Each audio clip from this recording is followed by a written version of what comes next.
Good morning all of you.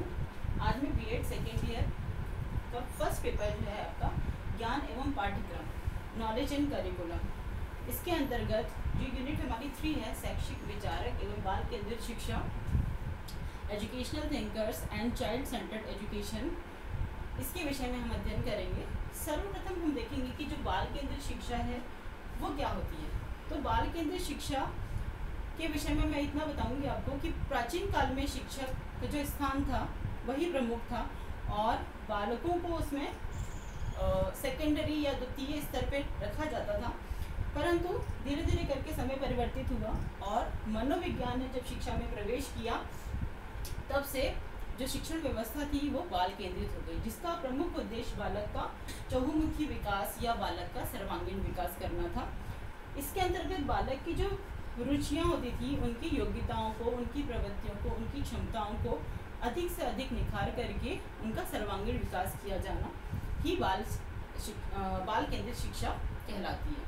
अब हमारा जो पहला बिंदु है वो है इसका महत्व। जब हम महत्व की चर्चा करते हैं तो हम देखेंगे कि इसका महत्व इसलिए अधिक हो जाता है क्योंकि इसके अंतर्गत एक सरल स्वरुचिपूर्ण शिक्षण व्यवस्था या शिक्षण प्रणाली को अपनाया जाता है, जिससे कि बालक को अधिक से अधिक आत्माभिव्यक्ति के अवसर मिल सके और इस प्रकार से उनका कुछ ज्ञानेंद्रियों के प्रशिक्षण पर बल दिया जाता है, जिससे कि उनमें जो उनका उद्देश्य है, शिक्षा की जो उद्देश्य है उनकी अधिक से अधिक प्राप्ति हो सके। अब हमारा जो दूसरा बिंदु है वो है क्रियाशीलता। अब हम क्रियाशीलता के विषय में जानेंगे कि क्रियाशीलता क्या होती है या बालक को क्रियाशील किस प्रकार से बनाया जाए। तो जो संपूर्ण शिक्षा व्यवस्था है वो उसका जो मेन उद्देश्य है वो है शारीरिक और मानसिक विकास। जो शारीरिक और मानसिक विकास है उसका रिजल्ट बोलेंगे या उसका अर्थ ये होता है कि क्रियाशीलता को बढ़ावा देना या अधिगम स्तर को उच्च बनाए रखना। तो जब अधिगम स्तर उच्च होगा तभी जो हमारा अधिगम है वो प्रभावशाली होगा। अब हमारा थर्ड बिंदु है रुचिपूर्ण शिक्षण अधिगम प्रक्रिया। रुचिपूर्ण शिक्षण अधिगम प्रक्रिया बाल केंद्रित शिक्षण व्यवस्था को रुचिपूर्ण बनाने के लिए हम बालक के शिक्षण सामग्रियों पर विशेष तौर पे देखते हैं कि शिक्षण जो सामग्री होती है वो रुचिकर बनाने हेतु उनमें कलरफुल होती हैं, वो उनमें खेल के द्वारा सिखाना या किसी गतिविधियों के माध्यम से सिखाना, जिससे कि बालकों में अधिक से अधिक रुचि उत्पन्न की जा सके।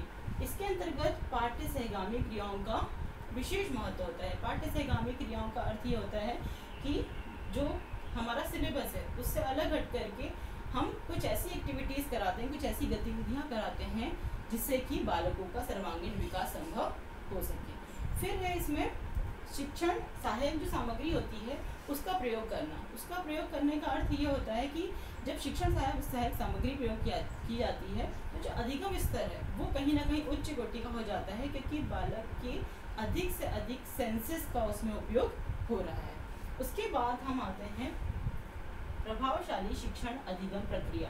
तो प्रभावशाली शिक्षण अधिगम प्रक्रिया तभी संभव होती है जबकि हम शिक्षण सूत्रों को इस प्रकार से उनका प्रयोग करें कि जो वर्तमान शिक्षण प्रणाली है उसके अधिक से अधिक उद्देश्यों की प्राप्ति हो सके।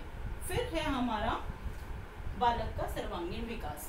बालक का सर्वांगीण विकास जिसके अंतर्गत सर्वप्रथम शारीरिक, मानसिक, सामाजिक, सांस्कृतिक, मानवीय और मानसिक आदि प्रकार के विकास की हम बात इसमें करते हैं कि ये सब कुछ बालक के लिए ही डिज़ाइनिंग की गई है। बालक के स्वास्थ्य से संबंधित, बालक के संतुलित आहार से संबंधित सारी शिक्षा इसके अंतर्गत रखी जाती है, जिससे कि बालक का विकास उच्च कोटि का हो। फिर आता है हमारा 6 पॉइंट कौशलात्मक विकास।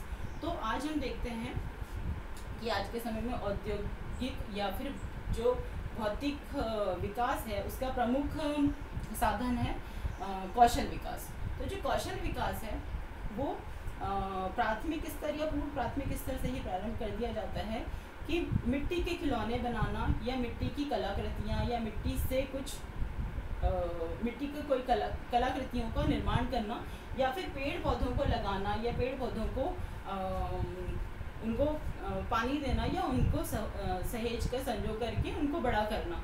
तो ये सारा कुछ हमारा कौशलात्मक विकास के अंतर्गत आएगा। अब हमारा आता है सामाजिक विकास। तो मनुष्य एक सामाजिक प्राणी है और इस सामाजिक प्राणी को पूर्व प्राथमिक स्तर से ही समाज के विषय में जानकारी देने के लिए उसको पाठ्य सहगामी क्रियाओं के माध्यम से या फिर खेलों के माध्यम से उसमें प्रेम, सहयोग, परोपकार, निष्ठा आदि का विकास किया जाता है। और हमारा इसमें लास्ट बिंदु है वैज्ञानिक दृष्टिकोण का विकास। तो जो पूर्व रूढ़िवादी परंपराएं जो थी या फिर अस्वास्थ्यकर जो हमारी परंपराएं थी उनको हटा करके समाज से एक तर्क के आधार पर जब हम वैज्ञानिक दृष्टिकोण का विकास करते हैं तो ये सारा कुछ हमारा बाल केंद्रित शिक्षा के अंतर्गत आता है। That's all for today. Thank you.